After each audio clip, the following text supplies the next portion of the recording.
A Russian bomber is falling out of a gray Siberian sky, nose first, straight down, and someone on the ground is filming it all the way in. Before this same day ends, the United States will lose a strategic bomber too, and 8 men with it.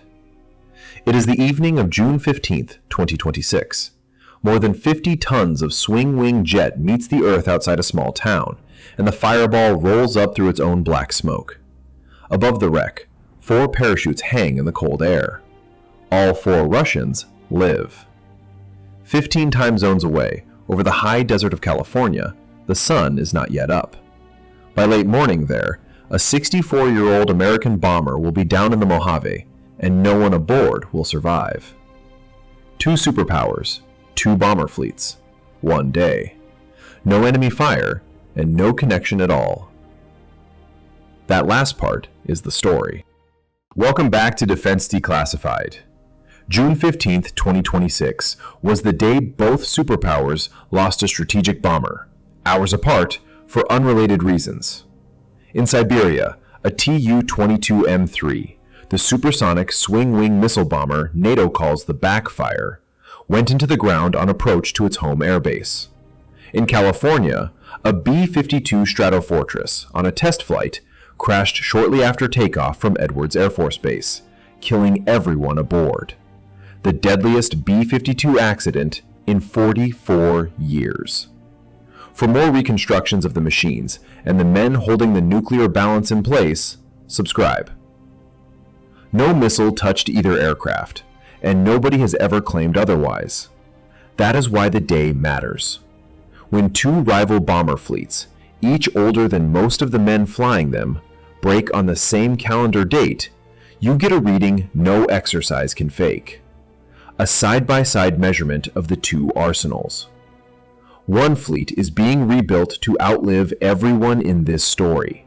The other can only get smaller. Start in Siberia with the machine that fell. The Tu-22M3 is a child of the late Cold War, built for one job: killing American carrier groups. Its wings swing out wide to lift its bulk off a runway, then sweep back like a dart for the dash to a target at nearly twice the speed of sound.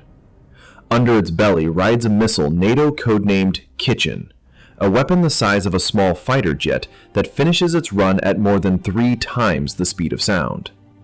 A crew of 4 flies it, 2 pilots forward, 2 officers behind, all 4 sitting on ejection seats, and on this day, the seats would matter most. In this war, the Backfire has fired missiles built to break warship holes into Ukrainian cities instead, an anti-ship weapon pointed at a neighborhood. On the evening of June 15th, one of them was coming home. Moscow's Ministry of Defense says it was a scheduled training flight with no munitions aboard. It belonged to the Heavy Bomber Regiment at one of Siberia's main bomber fields, and it was descending to land when something went wrong, roughly 50 kilometers, 30 miles, short of the runway. The video shot from the ground shows a shape dropping almost vertically, wings swept until the rooftops cut it off. The ministry called it an accident and stopped talking.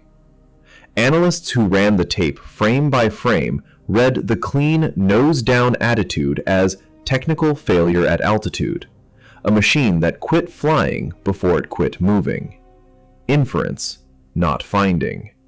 What failed has never been said. What is certain is that all 4 seats fired in time, 4 canopies opened, and 4 crewmen came down alive in the June grass. This was the 3rd Backfire to go down in that same stretch of Siberia in under 2 years. Now the count, because the count is the Russian half of this story. The last Backfire ever built left its factory in 1993, 2 years after the state that designed it ceased to exist. The tooling is gone. No line to restart at any price.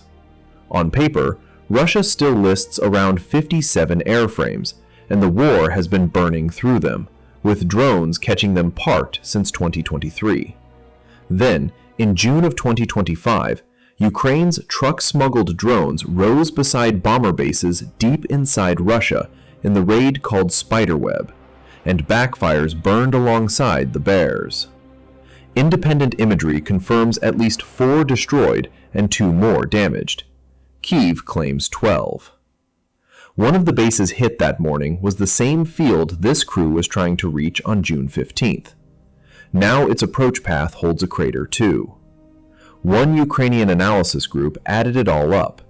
24 backfires destroyed or damaged since the invasion began, and arrived at their floor estimate. Possibly 9 or 10 jets still ready for combat. Handle that figure with care. It assumes a damaged bomber never flies again, and Moscow guards the true number as a state secret. But even the kindest arithmetic runs one way: down. Hold that thought. While the smoke settled over Siberia, an even older bomber was being readied for takeoff on the far side of the Pacific. The Mojave Desert, the same morning. Edwards Air Force Base spreads across a dry lake bed that has been the proving ground of American air power since Chuck Yeager went supersonic in the skies above it in 1947. In December of 2025, a singular aircraft arrived from Boeing's plant in San Antonio. A B-52 Stratofortress with the spirit of Aggieland painted on its nose. 8 engines slung under its wings in twin pods, an airframe roughly 64 years old. And in that nose, the newest sensor in the bomber force, the first electronically scanned array radar ever fitted to a B-52, adapted from the radar that flies in the Navy's Super Hornet fighters, and replacing a unit designed in the 1960s. This one jet was the prototype of the fleet's future, flying that radar sortie after sortie until every flaw was found on a test range instead of a battlefield. That is why 8 men boarded it on the morning of June 15th instead of the usual 5. Developmental test flights carry depth. 3 pilots, including a retired lieutenant colonel flying for Boeing. 3 weapons systems officers from the squadron, the reserve, and the Test and Evaluation Center. 2 flight test engineers, civilians whose profession is measuring an aircraft while riding it. Blue uniforms and contractor badges, side by side. An ordinary Edwards morning. The day before, a Marine Corps Hornet fighter had gone down in the mountains near Mount Rainier in Washington state, its pilot ejecting safely. Unrelated aircraft, unrelated commands, unrelated causes. Then, at 20 past 11 California time, the emergency calls went out across Edwards. The Stratofortress was down. It had crashed on base property shortly after takeoff. No cause has been released. The safety investigation is expected to take half a year, and until it reports, anyone claiming to know why is guessing. What the Test Wing's deputy commander, Colonel James Hayes, could say within days was one sentence that ended every other question. The crash was deemed unsurvivable. 8 men died on the base they had given their working lives to. 3 pilots, 3 weapon systems officers, 2 flight test engineers, airmen, reservists, retired officers, civilian engineers. Their names are on your screen. Hold them there for a moment. It was the deadliest B-52 accident since 1982, when 9 men died at Mather Air Force Base in California, and the type's first crash in a decade. 2 fleets, both older than most of their crews, both down a bomber on the same date. What each superpower does next is where the mirror breaks. Start with the American answer, because the men who died at Edwards were the answer. The Air Force still operates 76 B-52H bombers, average age around 64 years. The jets on its ramps today were built between 1960 and 1962, and they carry the cruise missile leg of the American nuclear triad. One jet can stand off hundreds of kilometers and empty a rotary launcher of nuclear-tipped cruise missiles without ever crossing the horizon. Nobody plans to retire them. Instead, the fleet is being rebuilt into a new variant, the B-52J. The radar that flew at Edwards is one half of that rebuild. The other half is engines. Rolls-Royce is building more than 600 F-130 turbofans in Indianapolis to replace the 8 Cold War power plants on every jet. The engine design cleared its last major review in May, weeks before the crash. The first bombers enter the modification line this year. The rebuilt force is planned to reach fighting strength around 2033 and fly into the 2050s. Airframes closing in on 100 years of service. That is the future the Edwards crew died flight testing. Developmental test logic is brutal and simple. Somebody has to fly the future before anyone else is allowed to touch it. Now run the same plan through Russian hands and watch it come apart. America cannot build a new B-52 either. That line closed in 1962. Both superpowers fly bombers their industries can no longer produce. The difference is everything after that fact.